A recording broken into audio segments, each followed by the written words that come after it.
Bogor Kota menangkap 9 orang tersangka kasus tindak pidana penjualan orang atau TPPO di Kota Bogor.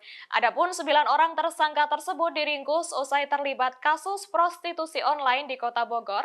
Lebih lanjut, dari 9 orang pelaku, mereka ditangkap di 5 TKP yang berbeda. Hal itu diungkapkan oleh Kapolresta Bogor Kota, Kombes Pol Bismo Teguh Prakoso, di Makopolresta Bogor Kota pada Senin 12 Juni 2023. Seluruh tersangka diringkus di tempat yang berbeda namun masih di wilayah Bogor. Dari kesembilan tersangka itu, 7 dewasa dan 2 anak-anak. Salah satunya telah dilimpahkan ke kejaksaan dan pengadilan. Keseluruhan korban dijual belikan melalui aplikasi kencan online oleh pelaku yang mereka diketahui masih di bawah umur. Sehingga para wanita tersebut dieksploitasi secara ekonomi dan seksual oleh para pelaku. Dari media sosial, para tersangka menggoda korban dengan iming-iming keuntungan rupiah, yakni dengan gaji sebesar 4-5 juta rupiah per bulan.